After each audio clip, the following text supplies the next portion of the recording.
आपके अच्छे पुण्य हैं, आपको धन दिया है, माया दी है, ठीक है, अपना को मकान ठीक सा बना लीजिए,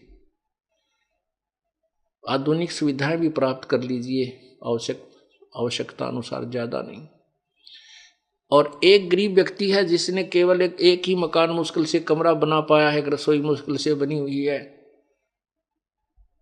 और एक ऐसा है कि जिसने 1 एकड़ में कोठी बना रखी है और 2 और 3 4 मंजिल की भी, पता नहीं कितने मंजिलों की बना रखी है, लिफ्ट लगा रखी है, पता नहीं कितनी सुविधाएं उपलब्ध हैं। तो परमात्मा कहते हैं कि जो वो गरीब व्यक्ति जिसकी मकान की छत छान वो भी टूटी हुई हो, लेकिन वो भक्ति करता हो, वो परमात्मा को प्यारा है। और वो सुंदर महल में रहने वाला जो भक्ति नहीं करता, वो व्यक्ति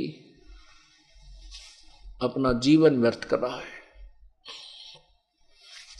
राम रटत दारिद्र भलो, टूटी घर की छान, वो सुंदर महल किस काम के, जहां भक्ति नहीं भगवान। उन घरों में ना जाने कब के बिजली गिर जाएगी। एक अखबारों में भी पढ़ी थी कि एक व्यक्ति के पास बहुत माया थी, ऐसी कोठी बना रखी थी उसने, ऐसे उसमें जीना चढ़ा रखा था इन पेड़ काड़ा कि उसमें लोडी ट्रक उसकी छत पर पहुंच जाता था। और फिर क्या हुआ, जब उसके अंत समय आया, किस दुर्गति से हुआ, उसी की पुत्री ने, जैसा कि समाचार पत्रों में सुना, उसी की पुत्री ने किसी आपसी संपत्ति की विवाद में वो पिता भी और सौतेली माँ भी और भाई भी, उसके बच्चे भी सारे काट डाले। उस व्यक्ति की कैसी दुर्गति हुई, जहां भगवान की भक्ति नहीं, ऐसे कहर टूट जाते हैं।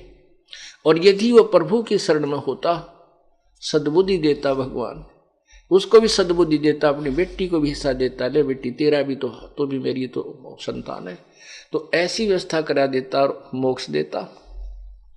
और भी बहुत से ऐसे प्रमाण हैं। बड़े बड़े जो सेठ थे, वो अपने ही हेलीकॉप्टर के अंदर क्रैश हो जाने से और वहां हार्ड खिंड गए।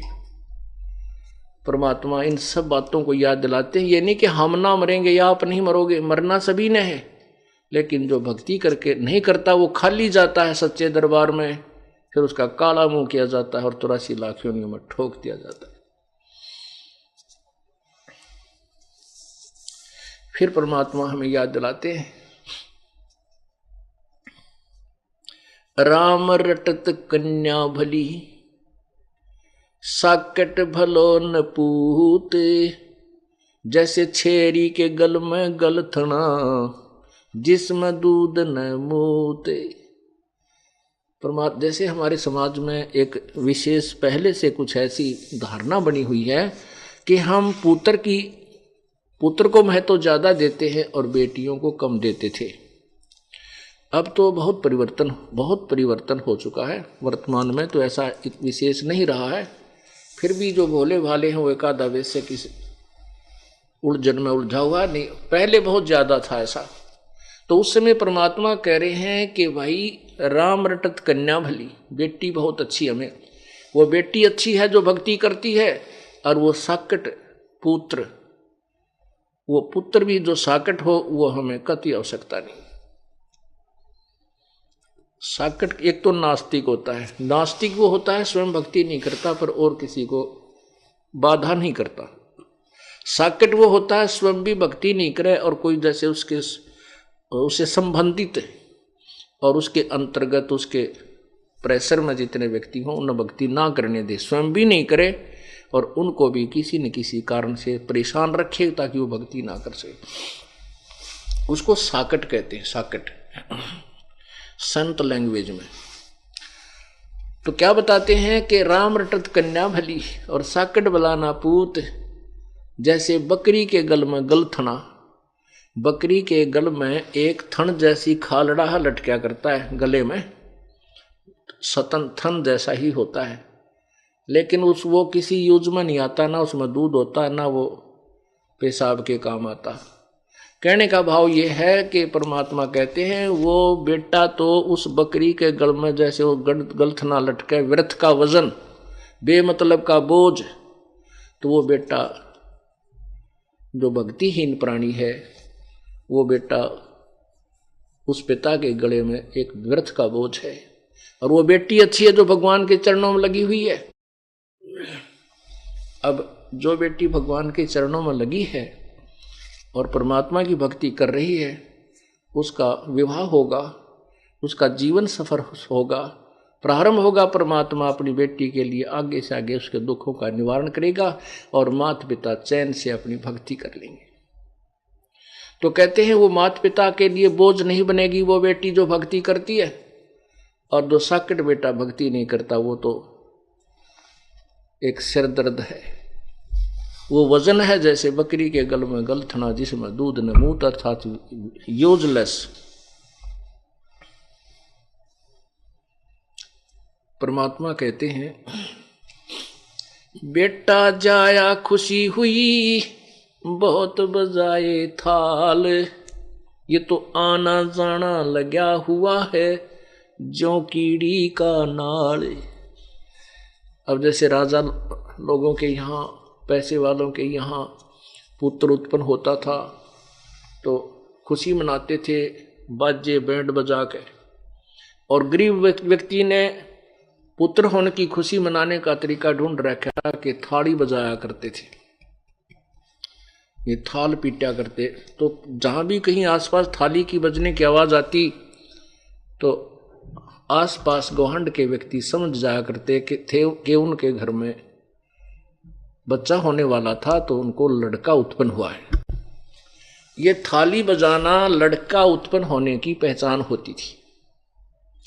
तो परमात्मा कहते हैं बेटा जाया खुशी हुई बहुत बजाए थाल, ये तो आना जाना लगा हुआ है ज्यों कीड़ी का नाल। 1 लाख जा रहे हैं, 1.25 लाख जन्म लेने के लिए आ रहे हैं, 1 लाख मर के जा रहे हैं, 1.25 लाख जन्म उत्पत्ति के लिए भागे आ रहे हैं, अलग अलग माताओं के गर्भ में प्रवेश कर रहे हैं। अब परमात्मा याद दिलाते हैं झूठे सुख को सुख कहे मान रहा मन मोदे, ये सकल चबीना काल का कुछ मुख में कुछ गोदे।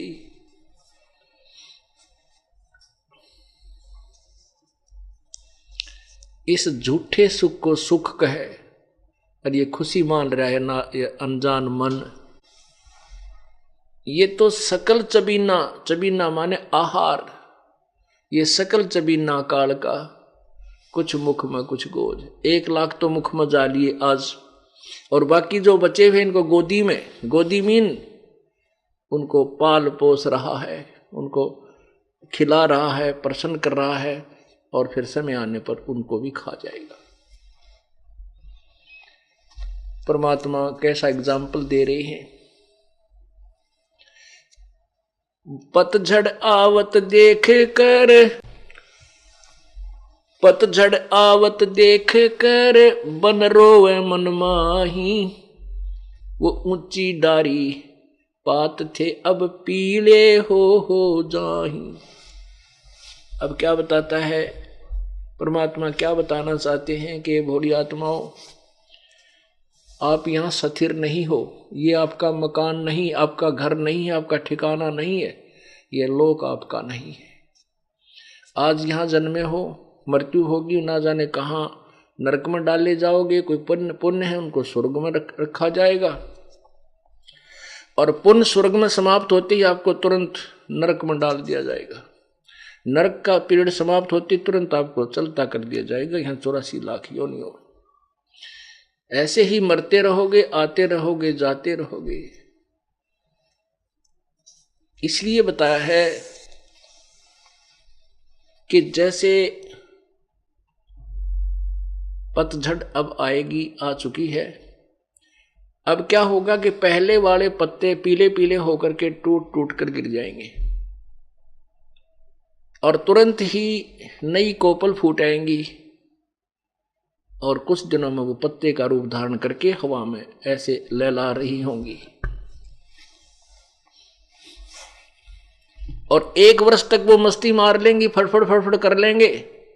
1 वर्ष के हो सकता बीच में टूट जाए, तूफान आ जाए तो वृक्ष ही गिर जाए, वो तो अलग से है। लेकिन ज्यादा से ज्यादा उनकी आयु कहते हैं 1 वर्ष के बाद वो जो अब मस्ती मार रहे हैं वो पीले होकर गिर जाएंगे। ये आप जी को हमें समझाने के लिए प्रभु ये हमें एग्जाम्पल दे रहे हैं। क्या बताते हैं? साथी हमारे चले गए, साथी हमारे चले गए, हम भी चलनहार, कोई कागज में बाकी रह रही, तात लगी है वार। परमात्मा हमें बताते हैं कि आपके जो पहले कोई मित्र, रिश्तेदार, भाई बहन या माता पिता, दादा दादी आपके साथ रहा करते, वो चले गए। अब आप भी चलने वाले हो। परमात्मा कह रहे हैं कोई कागज में बाकी रह रही, वो समय ना आया है जिस दिन वो बटन स्विच ऑफ करेगा तेरे जीवन का काल। वो कागज में बाकी रह रही है, कोई समय शेष रह रहा तेरा। जिस दिन वो आएगा तो भी सारे काम को, चाहे आप बस में हो, विदेश गए हो, किसी भी कारण से आपको वहीं का वहीं, आपका एक श्वास भी एक्स्ट्रा आपको नहीं मिल पाएगा।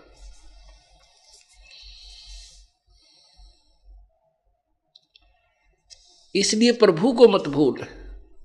हम यदि परमात्मा के चरणों में लगे रहेंगे, उस परमेश्वर की शरण में सच्चे मंत्र का सच्चे ढंग से लगे रहेंगे, जाप करते रहेंगे, तो एक तो ऐसे हमारा परमात्मा हमारे जीवन में वृद्धि करेगा और ऐसी बेमौत नहीं मरेंगे हमारे भक्त, परमात्मा के जो सच्चे भक्त होते हैं। लेकिन जो भक्ति नहीं करते उनके लिए ये शिक्षा उपदेश परमात्मा बता रहे हैं। तो क्या कहते हैं? साथी हमारे चले गए, हम भी चालनहार, कोई कागज में बाकी रह रही, तात लगी है वार। फिर देर को नहीं, जब ये शरीर छूट जाए, प्राण निकल जाएंगे, ये खोखा पड़ा रह जाएगा। कुल के लोग तुरंत इकट्ठे हो जाएंगे, अन्यों कहेंगे भाई जल्दी ठाओ, जल्दी ठाओ, जल्दी करो। और कोई लकड़ी ढोने लग जाएगा, कोई कुछ व्यवस्था करने लग जाएगा। और जिसका वो मृत्यु होती है घर में, वो बेचारे बुरा हाल रो रो कर टक्कर मारने लग जाएंगे। तो परमात्मा कहते हैं या फिर कति देर नहीं है, इतने देर है, इतने तेरी या स्विच ऑफ ना होता या मृत्यु ना आती तेरी। फिर क्या बताते हैं? आगे गए ना बावड़े, जो पहले चले गए वो तो तूने देखे नहीं, आगे तेरे पास नहीं आएंगे, नहीं आए। और रहते भी सब जाही, बिन साहिब की बंदगी की ठोर ठिकाना नहीं। पहले चले गए वो तो वापस नहीं आए, आपको वो जो के तुम उसी स्वरूप में नहीं मिले। वो वैसे तो आते रहेंगे 84 लाख योनियों में। पहले गए ना बावड़े, रहते भी सब जाही, बिन साहेब की बंदगी की ठोर ठिकाना नहीं। कबीर परमेश्वर की भक्ति बिना जीव की कहीं भी ठिकाना नहीं है। अब यहां मनुष्य जीवन में चाहे राजा बना है, मृत्यु जिस दिन समय आएगा वो राजा जो का तो हार्ट अटैक से या किसी अन्य कारणों से तुरंत मृत्यु को प्राप्त हो जाएगा। उसके बाद फिर नरक जाएगा या स्वर्ग जाएगा, जैसे उसके पुण्य होंगे तो वहां स्वर्ग गया, स्वर्ग में समय पूरा होती, ऐसे ही चला चली कर देंगे। चलो फिर नरक में फिर 84 लाख योनि, कुत्ते की जुनी पाई, कुत्ता मृत्यु हो गया, फिर गधे की पाई, गधे में मृत्यु हुआ, आगे फिर और अन्य प्राणियों में। कहती हैं कितने ठिकाना कौन। आज कोठी बनाई है, एक व्यक्ति एक शहर में बहुत बड़ी कोठी बनाई उसने, मेन रोड के ऊपर, और उसमें एक मार्केट टाइप बिल्डिंग बनाई जिसमें सैकड़ों दुकान बनाई, और बना रहा था वो सैकड़ों दुकान। और उसका उद्देश्य था कि ये कम से कम भी 2-4 लाख रुपए डेली का मुझे लाभ देगी। इतना पैसा मेरे जो है ना कमाऊंगा। वो क्या कर रहा था कि आधी बिल्डिंग बन चुकी थी, आधी शेष थी, वहां मजदूर जो काम करते थे उनको पैसे दे करके वहीं पटड़ा गाल कर स्नान करने लग गया। गर्मियों के दिन थे, स्नान करके अपना जो है ना तैमंद धोती बांधी थी और बांधते ही हार्ट अटैक हो गया, वहीं का वहीं लुढ़क गया। वो मजदूर वहीं पर अपने कुछ नोट नाट गिनती कर रहे थे, वहीं बैठे थे, कुछ चले गए थे। 1 सेकंड में मृत्यु होगी और वो उसकी पलान नो की नो रहेगी। तो परमात्मा हमें याद दिलाते हैं,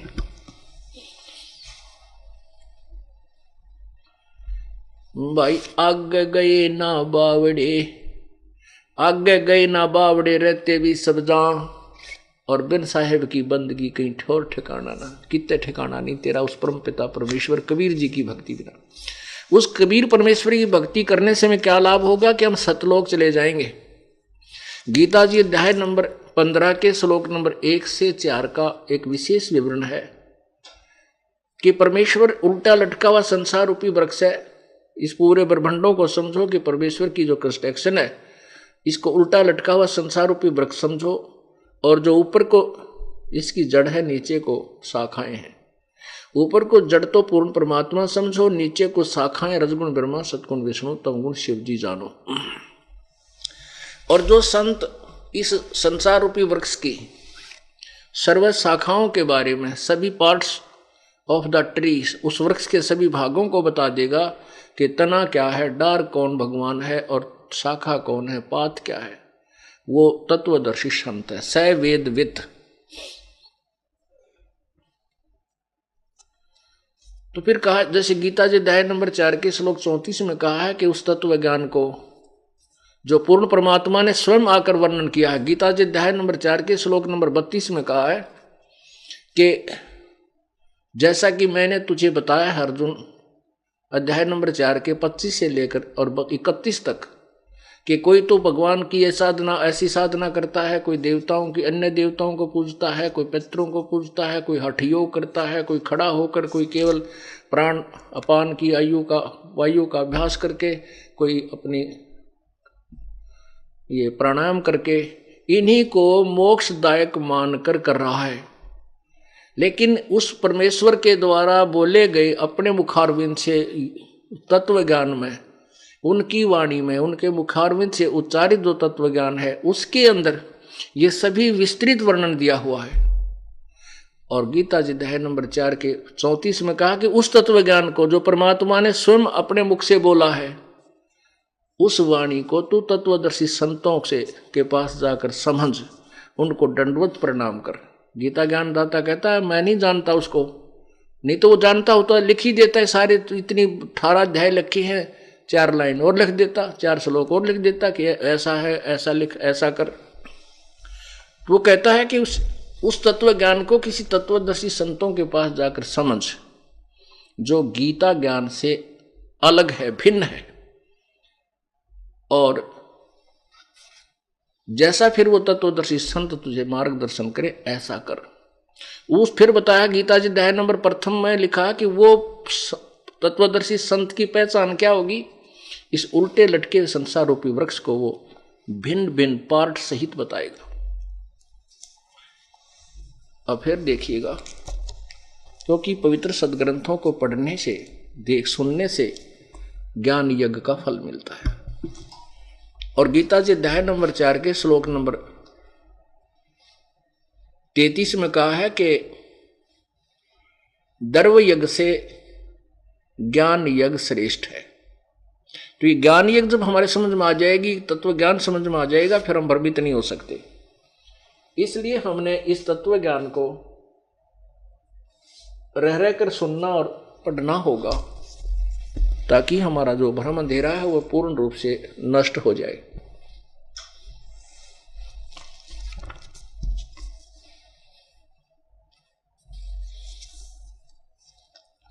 ये देखिएगा पवित्र गीता जी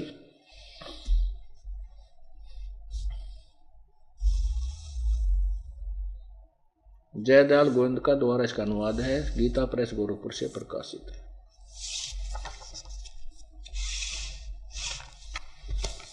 अध्याय नंबर 4 और श्लोक नंबर यहाँ 25 से प्रारंभ करते हैं। अब क्या बता रहा गीता ज्ञानदाता कि दूसरे योगी जन यानी साधक देवताओं की पूजन रूप यज्ञ का भली भांति अनुष्ठान किया करते हैं। अब यज्ञ माने देवताओं की यज्ञ का माने पूजा का, यज्ञ माने पूजा, धार्मिक अनुष्ठान। कुछ तो देवताओं की पूजा क्या करते हैं, अन्य योगी जन ब्रह्मग्नौ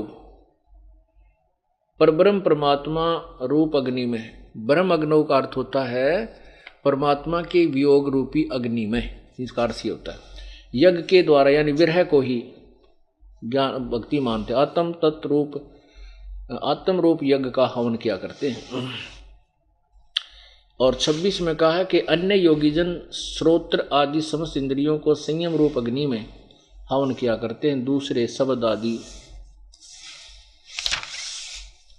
समस्त विषयों को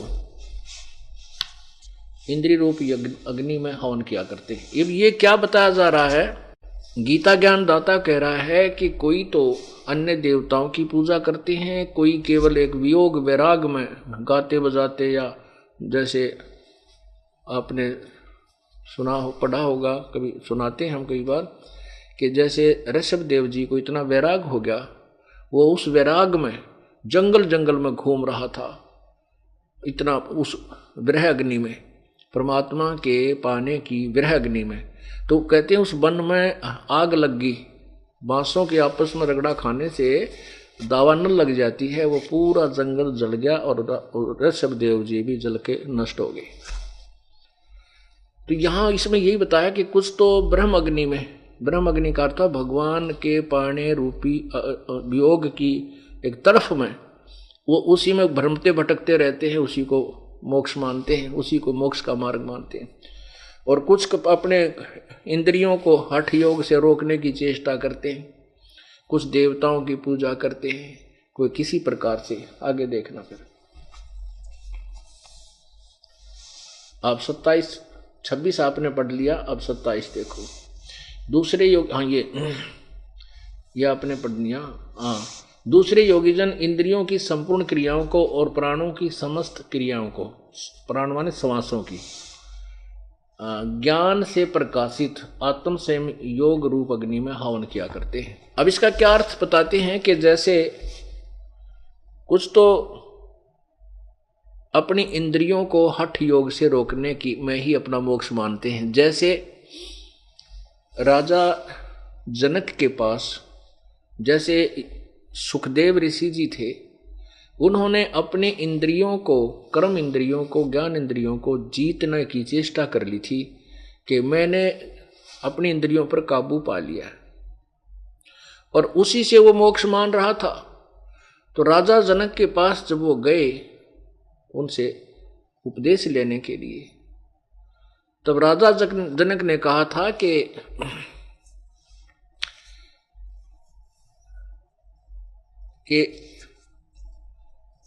जनक के पुता ना, उसके व्यास के पुत्र, आपने इन इंद्रियों को रोक तो लिया, लेकिन अस्थायी तौर से, ये ना तो किसी की रुकी आज तक। कहते हैं ऐसा योग कमाया पूता, क्या हुआ जो इंद्री धूता। इंद्री कर्म लगाओ किसके, जैसे जिह्वा लेप नहीं मधुरस के। और फिर परमात्मा ने, कबीर परमेश्वर ने बताया है, कहते हैं शब्द सप्रस रूप रसगंध, ये 5 प्रकार के विकार होते हैं जिनसे ये प्राणी, जिनके कारण ये प्राणी अपने जीवन को बर्बाद कर देता है। शब्द का अर्थ होता है जैसे कानों का रस लेना, मीठी मीठी आवाज, जैसे गाने बजाने, इन पर आदमी इतना प्रभावित हो जाता है, बस की बात नहीं रहती। तो कहते हैं कुरंग, एक मृग को कुरंग कहते हैं, उसमें विषय का विकार, उसके अंदर कान के से शब्द सुनने के विकार होता है। वो इतना विवश होता है कि शिकारी लोग उनको पकड़ने के लिए एक ऐसी धुन तैयार करते हैं, सारंगीत है, वो इतना प्रभावित हो जाता उन कानों के शब्द के कारण कि उस शिकारी के सामने आकर के ऐसे गर्दन रखकर आनंद लेने लग जाता है। और वो उसकी टीटवी पकड़ लेता है डर के सरंगी ने और बांध देता है उसको रस्से से, और फिर उसका मांस न्यारा बेचे, चाम न्यारा बेचे। और सप्रस जो है उसने, कुरंग ने अपने एक विकार के कारण, एक इंद्री के कारण, कान इंद्री के कारण अपना जीवन बर्बाद कर दिया, न्यौछावर कर दिया, खत्म कर दिया। और फिर सप्रस, ये संतान उत्पत्ति की जो प्रेरणा है, इसको सप्रस कहते हैं। हाथी पकड़ने वाले क्या करते हैं, एक हथनी को ट्रेंड कर लेते हैं और एक गड्ढा खोद लेते हैं लंबा चौड़ा, उसके ऊपर एक लकड़ों की छत दे करके उसके ऊपर मिट्टी डाल करके लंबी चौड़ी, और उसके ऊपर फिर छोटा छोटा घास नया बिल्कुल ताज़ा उसमें ऐसे लगा देते हैं, जैसे ऐसा लगता है कि ये बिल्कुल घास उगा हुआ है। उस हथनी को भेज देते हैं उन हाथियों के झुंड में, वो ट्रेंड होती है और वो जाकर के उन हाथियों को सप्रस करती है, उनको प्रेरणा करती है, उनके अंदर रजोगुण उत्पन्न कर देती है। और फिर वो उसके साथ भागने की चेष्टा जब वो कोशिश करते हैं तो वह भाग लेती है। पीछे पीछे हाथी उसके पीछे पीछे 4, 5, 6 का झुंड लग लेता है। वो ट्रेंड होती है, सीधी भागी आती है। वो जो हाथी पकड़ने वाले वृक्षों की ओट में खड़े हो जाते हैं, आड़ में। वो हथनी एक बार तो सीधी भागी आती है, हाथी उसके पीछे पीछे भाग रहे होते हैं, वो एकदम साइड काट के और फिर ऐसे ऐसे घूमकर न्यू भाग लेती है, ऐसे फिर सीधी भाग लेती है। हाथी फिर सीधे ही भागे आ जाते हैं, वो अंधे हो जाते हैं, नहीं देखते आगे क्या है, नहीं तो हाथी सूंघ सूंघ के कदम रखता है, तो एकदम वो उन गड्ढे में आकर गिर जाते हैं जो वो लकड़ी से छत दे रखी थी, और वहां रो चंगाड़ मारे, बुरा हाल करे। फिर उसके अंदर उसको हाथी पकड़ने वाले फिर ऊपर से उनका भाले ठोक के खूब उनको नचा के कुदा के भूखे रख के, जो वो कति ऐसे हो जाते हैं, तब उनको पकड़ के बाहर और नगर नगर गांव गांव में उनकी दुर्गति करते हैं, उनसे फिर भीख मांगते हैं उनके ऊपर बैठ के। एक सप्रस के कारण, एक रजोगुण के कारण, सप्रस जो एक इंद्री का रस के कारण, उसने प्रजनन इंद्री के कारण उसके कारण उसने अपना जीवन खो दिया। रूप, ये जो पतंग होते हैं, छोटे छोटे जो पतंगे, छोटे छोटे जीव होते हैं, ये दीपक के ऊपर या हाइलोजन जल रही है उसके ऊपर ऐसे भागकर चिपक जाते हैं। उनके बस की बात नहीं, वो रूप के ऊपर आसक्त होते हैं और उससे वो जल करके नष्ट हो जाते हैं। रस, जीव के स्वाद, जिह्वा इंद्री के कारण एक मछली जो अपना जीवन बर्बाद कर देती है, क्योंकि मछली पकड़ने वाले एक कांटे में लोहे के गुंडी वाला तार होता है, उसके अंदर एक मांस का टुकड़ा फंसा के और एक धागे से वो कुंडा बांध कर कांटा और जल में डाल देते हैं, और वो मछली भाग कर उसको पकड़ लेती है। पकड़ते ही वो कांटा उसके हलक में गड़ गया, अंदर जो है ना उसके मुख के अंदर फंस जाता है, और वो झटका देते हैं और ज़्यादा गड़ जाता है, बाहर पटक मारे, और वो मछली ने उस एक अपने जिह्वा स्वाद के लिए इंद्री के कारण अपना जीवन खो दिया। सुगंध, गंध, भौरा एक होता है, भौरा एक आपने देखा होगा, काला सा बूंद सा उड़ता हुआ चला करे। उस भौरे के अंदर नाक इंद्री जो है, नासा इंद्री, ये प्रभावित होती है। इसके कारण वो फूल पर बैठ जाता, सुगंध लेने में इतना मस्त हो जाता है, रात्रि में फूल बंद हो जाता है और उसी में अपना जान बर्बाद, वो मर जाता है, लेकिन उठ नहीं सकता। तो यहाँ परमात्मा ये बताना चाहते हैं, कुछ तो दूसरे योगीजन संपूर्ण इंद्रियों की क्रियाओं को, प्राणों की समस्त क्रियाओं को ज्ञान से प्रकाशित आत्म संयम रूप अग्नि में हवन किया करते। कहते हम बहुत अपने आप को साध लिया है, अपनी इंद्रियां रोक ली हैं। परमात्मा कहते हैं कहन सुन की करते बाता कोई ना देखा अमृत खाता। कहते हैं परमात्मा कहते हैं कि कुरंग मतंग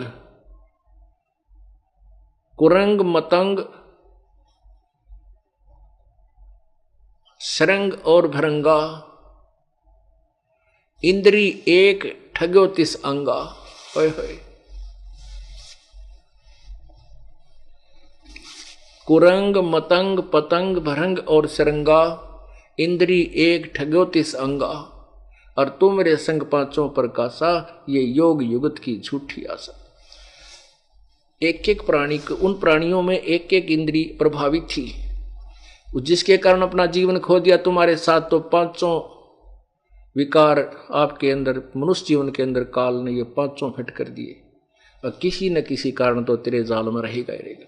तो यहां परमात्मा कहते हैं तुम मेरे संग ये पांचों प्रभावित हैं, तो योग युगत की झूठी आशा। तो यहां ये बताना चाहते हैं कि कोई तो ऐसी साधना को उत्तम मोक्षदायक मान जानता है, कोई इसको मोक्षदायक जानता है, उसको मोक्षदायक जानकर ही करता रहता है। कहते हैं आगे बताएंगे कि वो तो इनके विषय में और विस्तृत ज्ञान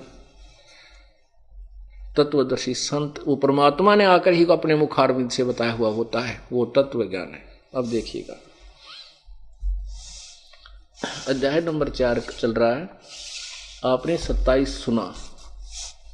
दूसरे योगीजन इंद्रियों की संपूर्ण क्रियाओं को, प्राणों यानी समस्त क्रियाओं को ज्ञान से प्रकाशित, यानी अपनी सूझबूझ तनु का हमने संयम कर लिया। आत्म संयम योग रूप अग्नि में हवन करते हैं।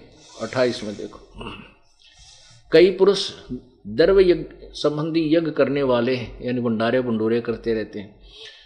तपस्या करने वाले ही कितने ही अन्य जो तपस्या रूप यज्ञ करने वाले जो तप करते हैं, हठ योग करके, खड़े होकर, बैठकर, जो पानी में कहीं कहीं, तथा कि दूसरे कितने ही योग रूप यज्ञ को हवन करते हैं। कुछ योग ही करते हैं, जैसे योगासन जिनको कहते हैं, करते हैं। कितने ही करते, कितने ही अहिंसावादी तीक्ष्ण व्रतों से युक्त यत्नशील पुरुष स्वाध्याय रूप यज्ञ, ज्ञान यज्ञ करने वाले हैं। अब देखो कहते कुछ तो बेचारे इसे जबरदस्त इतना तप, इतना भयंकर जो है ना कष्ट सहन करते हैं, तीक्ष्ण, जैसे आपने जैनी साधु देखे होंगे, पैरां तर नंगे, मुंह पर पट्टी बांध लेंगे, कहती है इसी को मोक्ष मानते हैं। कहते नहावा भी कोई ना कदे। कुछ ऐसे हैं जैनियों में कि स्नान भी नहीं करना है, स्नान करने तो जीव मर जाएंगे। अरे तेरा बोला पैदल चलो फिर कितना मार दो तुम।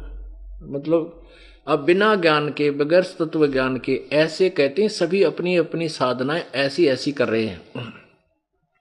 कुछ स्वाध्याय, जैसे किसी ने बता रखा गीता जी का एक पाठ डेली कर लिया करो, एक अध्याय, ओहो बेड़ा पार हो जाए। कहते इस अध्याय से ही कोई मोक्ष मानते हैं? नहीं।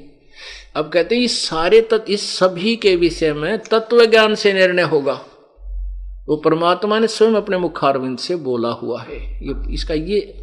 इस पवित्र गीता जी के ज्ञान को हमने इस तरीके से समझना है, जो इसका वास्तविक लाभ हमें मिलेगा। अब देखना अध्याय नंबर 4 का आपने ये 28 तक सुन लिया। अब 29-30, दूसरे कितने ही योगीजन अपान वायु में प्राण वायु को हवन करते हैं, वैसे ही अन्य योगीजन प्राण वायु में अपान वायु को हवन करते हैं। अन्य कितने ही नियमित आहार, यानी कुछ कम आहार करने वाले प्राणायाम प्रायण पुरुष प्राण और अपान की गति को रोककर प्राणों को प्राणों में ही हवन किया करते हैं। ये सभी साधक यज्ञों द्वारा पापों का नाश करने वाले यज्ञ को जानने वाले हैं। इसका वास्तविक अर्थ ये है कि ये जो साधना कर रहे हैं ना, जैसी भी, वो सभी इन सभी अपनी क्रियाओं को पाप नाशक ही मानकर करते हैं कि हम अपनी क्योंकि पाप नाश होए बिना कल्याण नहीं हो सकता। तो ये कहते हैं ये सभी जो क्रियाएं कर रहे हैं ये अपनी अपनी क्रिया को जो करते हैं ऐसे वो पाप नाशक जानने वाले हैं, यानी उनको पाप नाशक जानते हैं।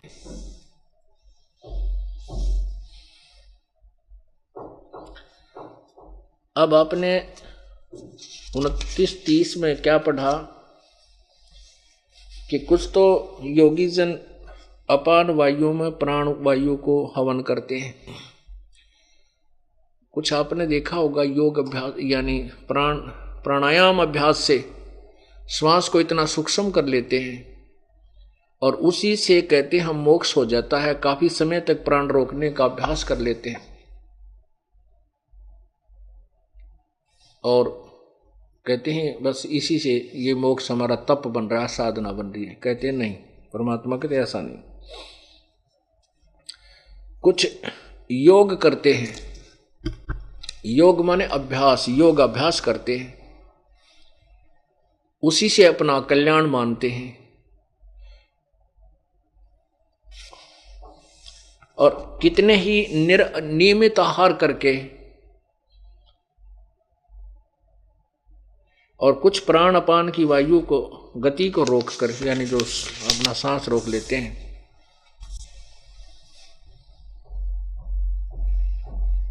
आगे बताया है कि ये वैसे तो सभी समझते हैं कि हम जो साधना कर रहे हैं वो पापनाशक, उनको पापनाशक ही जानते हैं। आगे बताया है कि हे कृष्ण, हे कुरुश्रेष्ठ अर्जुन, ये देखिएगा 31 फिर पढ़िए। हे कुरुश्रेष्ठ अर्जुन, यज्ञ से बचे हुए अमृत का अनुभव करने वाले योगीजन सनातन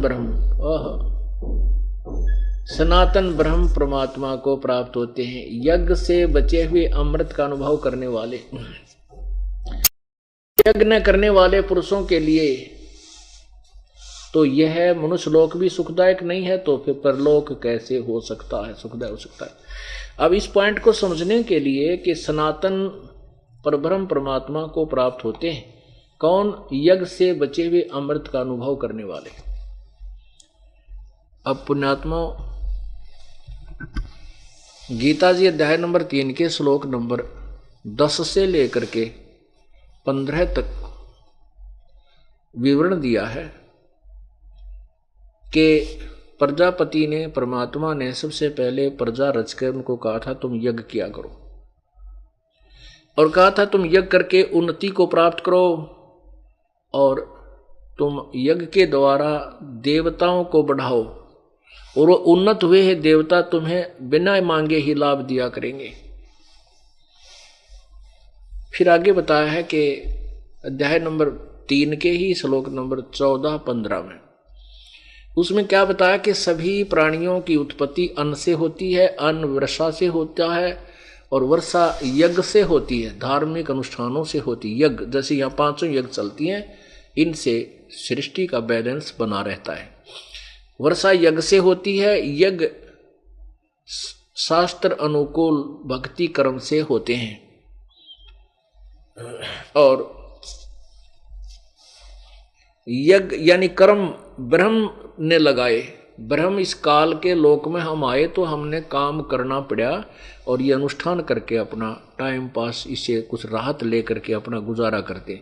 लेकिन हम सतलोक में चले जाते हैं, वह नैस कर्म में हमें सिद्धि प्राप्त हो जाती है, वहाँ काम नहीं करना होता। लेकिन यहाँ हम आए काल के लोक में तो हमारे कर्म लगे, ये कर्म लगाए काल ने, ब्रह्म ने, और इस काल ब्रह्म की उत्पत्ति हुई उस परम अक्षर ब्रह्म से, यानी अक्षर ब्रह्म से, परम अक्षर ब्रह्म से, पूर्ण परमात्मा से। और वो पूर्ण परमात्मा सर्वगतम ब्रह्म, वो पूर्ण परमात्मा सर्वव्यापक वासुदेव पूर्ण परमात्मा ही यज्ञों में प्रतिष्ठित है। यज्ञों में यानी उस पूर्ण परमात्मा को इष्ट मानकर जो साधना करते हैं वो उसको प्रतिष्ठित रख करके कबीर परमेश्वर पूर्ण परमात्मा के प्रति को इष्ट मानकर, तो फिर उससे जो लाभ होता है वो सभी वो पूर्ण लाभ प्राप्त होता है, वो वास्तविक यज्ञ है। अब देखना, अब गीता जी अध्याय नंबर 4 के श्लोक नंबर 31 में कहा कि यज्ञ से बचे हुए अमृत का जो अनुभव करते हैं। अब तीसरे अध्याय का आप देखिएगा, ये 3 श्लोक आपको 4-5 श्लोक पढ़ाएंगे, क्योंकि तीसरे से कंटिन्यू आ रहा है ये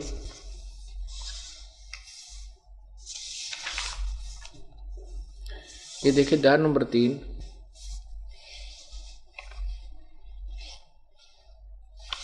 और यहां से 10 नंबर श्लोक से शुरू करते हैं। प्रजापति ब्रह्मा ने कल्प के आदि में यज्ञ सहित प्रजाओं को रचकर उनसे कहा था, तुम लोग इस यज्ञ के द्वारा वृद्धि को प्राप्त हो। यह यज्ञ तुम लोगों को इच्छित भोग प्रदान करने वाला हो।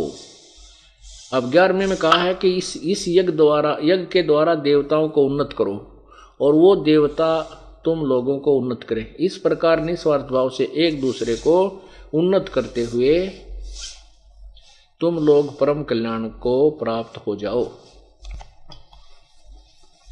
जाओगे। आगे 12 में कहा है कि यज्ञ के द्वारा बढ़ाए हुए देवता तुम लोगों को बिना मांगे ही इच्छित भोग निश्चय ही देते रहेंगे। इस प्रकार उन देवताओं द्वारा दिए हुए भोगों को जो पुरुष उनके बिना दिए स्वयं ही भोगता वो तो चोर ही है। 13 में स्पष्ट किया है, जो दास आपको बताना चाहता है कि यज्ञ से बचे हुए अन्न को खाने वाले श्रेष्ठ पुरुष सब पापों से मुक्त हो जाते हैं। जो पापी लोग अपने शरीर पोषण करने के लिए ही अन्न पकाते हैं वे तो पाप को ही खाते हैं। अब देखो 14 और 15 में स्पष्ट किया है कि संपूर्ण प्राणी अन्न से उत्पन्न होते हैं। अन्न की उत्पत्ति वृष्टि से होती है, वर्षा से, वृष्टि यज्ञ से होती है और यज्ञ विहित कर्मों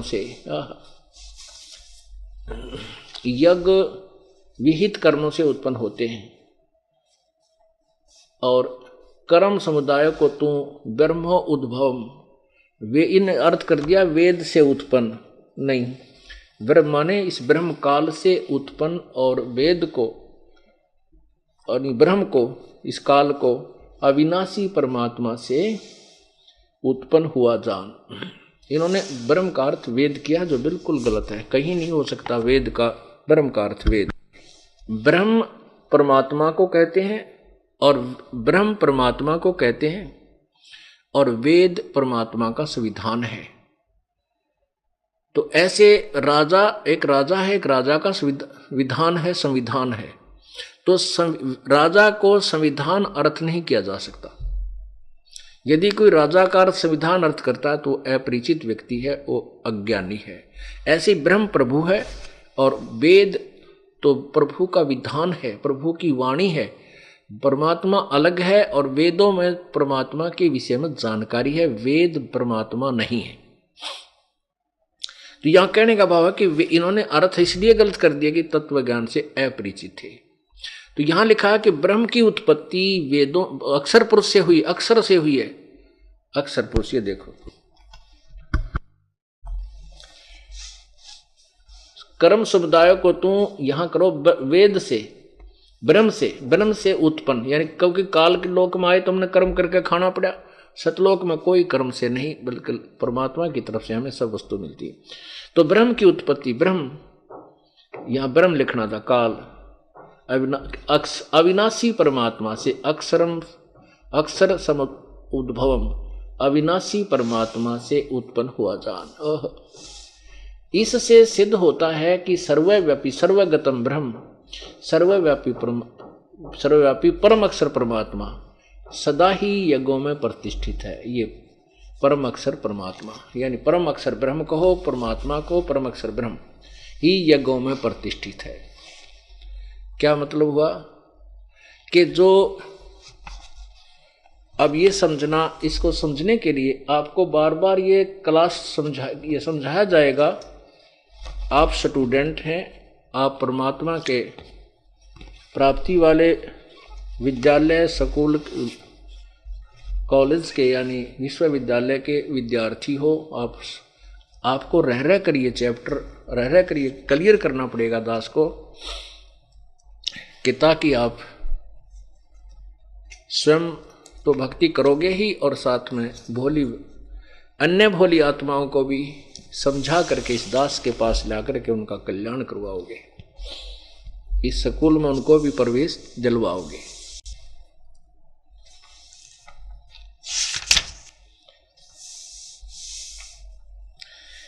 अब जैसे आपने गीता जी अध्याय नंबर 3 का श्लोक 10 पढ़ा, उसमें कहा कि प्रजापति ब्रह्मा ने, वैसे तो प्रजापति का अर्थ कुछ और होता है, ये प्रजापति ब्रह्मा को मानते हैं, हम इसको ज्यादा पछड़े ना पड़ के अपने उस उद्देश्य को सिद्ध करते हैं। कल्प के आदि में यज्ञ सहित प्रजाओं को रचकर, यानी सब यज्ञों को अनुष्ठानों के विषय में भी बताया था और साथ में प्रजा की रचना की। तुम लोग यज्ञ के द्वारा उन्नति को प्राप्त हो, वृद्धि को प्राप्त हो, और तुम लोगों को यह यज्ञ तुम लोगों को इच्छित भोग प्राप्त कराए। 11वें में लिखा कि यज्ञ के द्वारा देवताओं को उन्नत करो। अब आपने ये भी पढ़ा है कि उस यज्ञ में प्रतिष्ठित वो परम अक्षर ब्रह्म है, और उस परम अक्षर ब्रह्म से ही ये ब्रह्म की उत्पत्ति हुई। वो सर्वगतम ब्रह्म, वो सर्वव्यापी अक्षर ब्रह्म यानी परम अक्षर ब्रह्म यानी परम अक्षर परमात्मा ही यज्ञों में प्रतिष्ठित है। अब यहां देखिएगा कि जैसे हमने एक भक्ति रूपी पौधा लगाना है, तो ये है पूर्ण परमात्मा रूपी मूल। जैसा हमने प्रारंभ किया था, इसको कहां से हमने प्रारंभ किया था? 15वें गीता जी अध्याय नंबर 15 के श्लोक नंबर 1 से 4। हम इसको समझाने के लिए आपको विस्तृत विवरण बता रहे हैं कि ये एक उल्टा लटका संसार रूपी वृक्ष है, जो जमीन से बाहर दिखाई देता, उसको हम पेड़ बोलते हैं, वृक्ष कहते हैं। और इसका ये तना मोटा तना कहलाता है, ये हिस्सा, ये पार्ट जो है ये मोटी डार कहलाती है, फिर ये आगे शाखाएं कहलाई जाती हैं, ये पत्ते हैं। तो इसमें बताया गीता जी अध्याय नंबर 1 में कहा कि ऊर्ध्व मूलम अधः शाखम, ऊपर को मूल वाला और नीचे को शाखाओं वाला।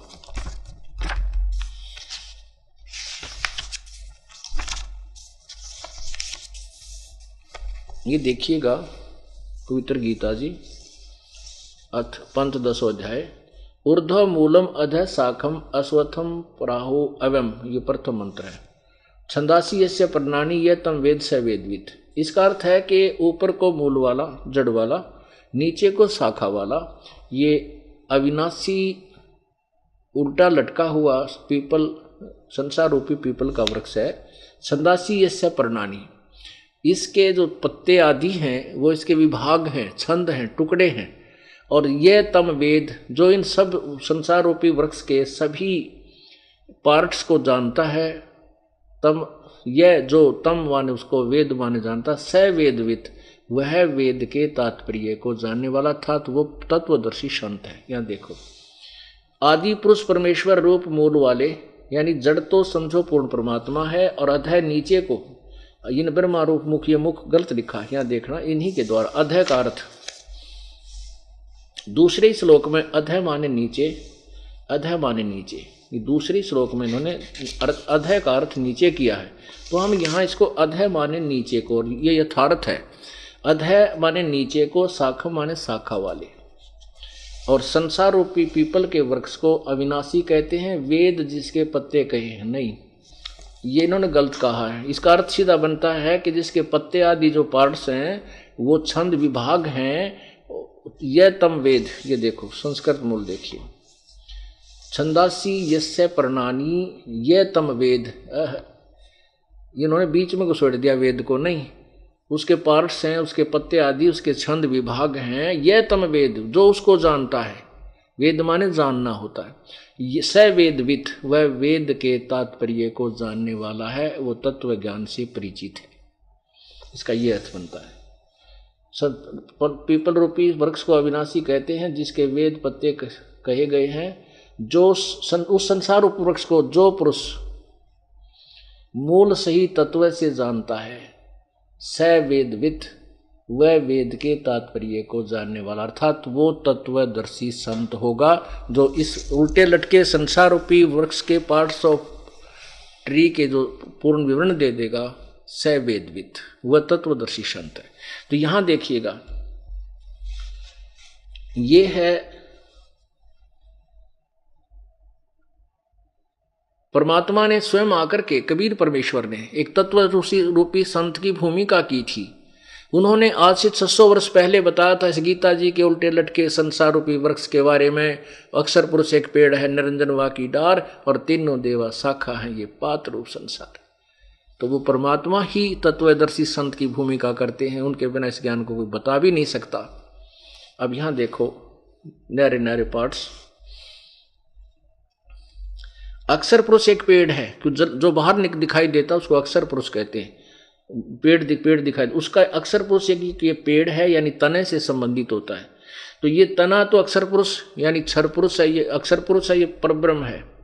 इससे एक मोटी डार निकली, ये ब्रह्म ज्योति निरंजन है, ब्रह्मा विष्णु महेश का पिता है। इस ब्रह्मा विष्णु यानी क्षर पुरुष से, ब्रह्म से आगे रजगुण ब्रह्मा, सतगुण विष्णु, तमगुण शिव जी रूपी शाखा है, और हम इससे आगे पात रूप में हम हैं, संसार रूपी ये पत्ते हैं। अब ये जड़ जो है ये मूल है, ये परम अक्षर ब्रह्म है, पूर्ण परमात्मा है। अब यहां पूर्ण परमात्मा से ही आहार चलता है इस वृक्ष को, तने में आया, तना से डार में यानी परब्रह्म में, परब्रह्म से ब्रह्म में, ब्रह्म से ब्रह्मा विष्णु महेश रूपी शाखाओं में, और फिर इन हमारे पास पहुंचा। अब हमने ये समझना है कि जैसे इसमें बताया कि तुम देवताओं को उन्नत करो, और वो बढ़े हुए देवता तुम्हें उन्नत करे, और साथ में ये भी कहा कि उस परम सर्वगतम ब्रह्म को यज्ञों में प्रतिष्ठित है, उसी की पूजा करोगे तो तुम्हारे शुभ संस्कार बनेंगे, तुम्हें यथार्थ भक्ति लाभ मिलेगा। वो संस्कार बन के ब्रह्मा विष्णु महेश के पास तुम्हारे अकाउंट में जमा होंगे, फिर ये ब्रह्मा विष्णु महेश तुम्हें वो शुभ संस्कार ही देंगे, अन्य कुछ नहीं दे सकते। तो हमने पूजा तो पूर्ण ब्रह्म की करनी होगी, उसके बताए अनुसार चलना होगा। उसके बाद जो संस्कार हमारे पुण्य बनेंगे जैसे भी यहाँ के, तो वो फिर ब्रह्मा विष्णु महेश के पास जाएंगे, वो आपको वर्क डन देंगे, किए हुए कर्म का फल ही देंगे। और वो कर्म कैसे बनेंगे? ये कर्म ऐसे बनेंगे।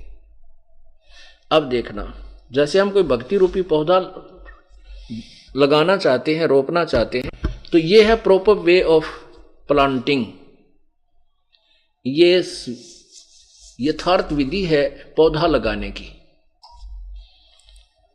अब यहां हम क्या करेंगे, जैसे जड़ को मिट्टी में डालेंगे, दबाएंगे गमले में या मिट्टी में गड्ढा खोदकर, और फिर उस मूल की जड़ की सिंचाई करेंगे, सेवा करेंगे, पूजा करेंगे, उसमें जल डालेंगे, खाद डालेंगे, तो वो खुराक फिर जड़ से तना में जाएगी परब्रह्म में, परब्रह्म से डार में जाएगी उस ब्रह्म में, और फिर डार से ब्रह्मा विष्णु महेश में पहुंचेगी, और फिर वो शाखा जो है वो फलों से लदबद हो जाएंगी, और फिर वो फल हमें प्राप्त होंगे किस विधि से, ये समझना है।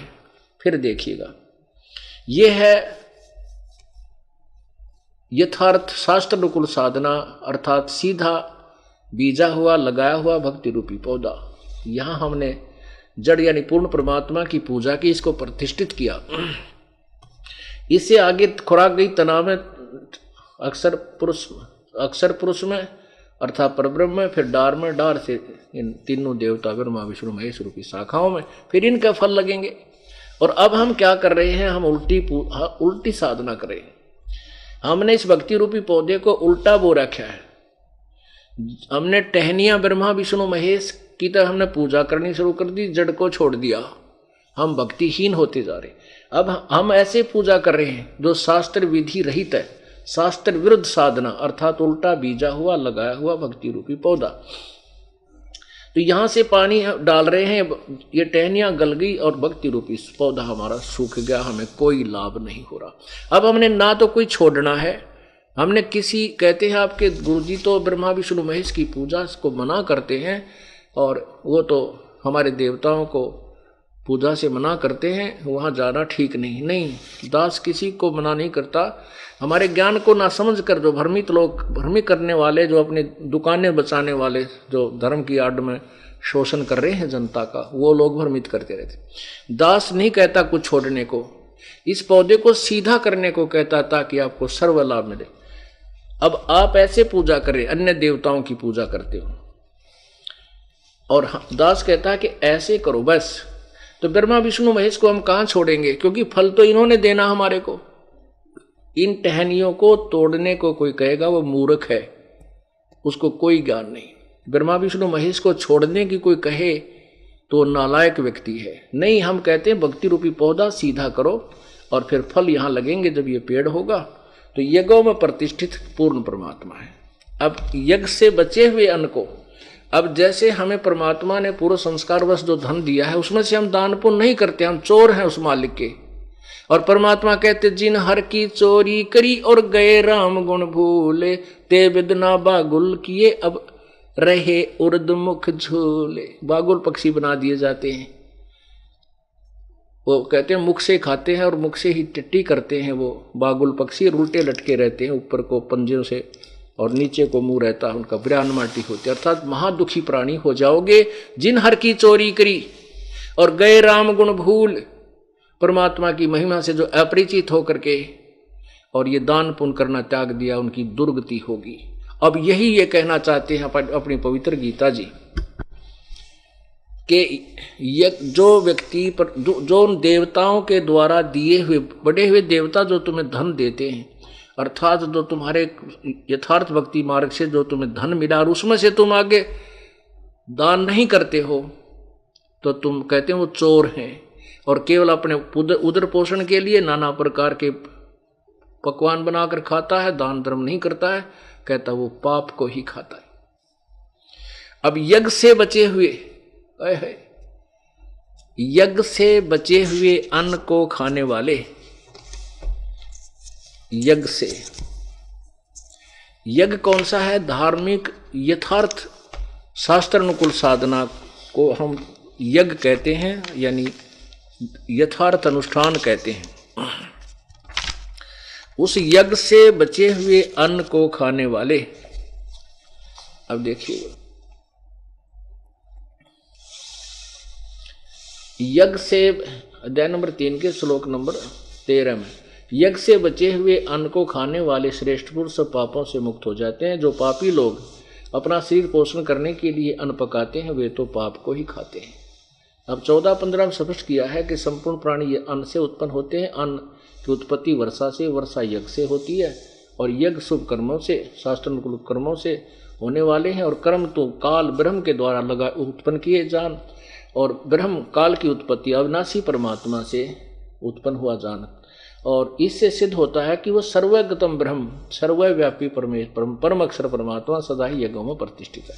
अब यहाँ से प्रसंग उठा था, वहाँ गीता जी अध्याय नंबर 4 के श्लोक नंबर 31 में कहा कि यज्ञ से बचे हुए अन्न को खाने वाले श्रेष्ठ पुरुष पापों से बच जाते हैं। क्योंकि जो साधना शास्त्र अनुकूल नहीं करे वो तो पाप कर रहे हैं, साधना करते तो भी पाप कर रहे हैं, और जो शास्त्र अनुकूल साधना करते हैं वही पापों से, उन होने वाले शास्त्र विरुद्ध साधना से होने वाले पापों से वही बचते हैं जो यथार्थ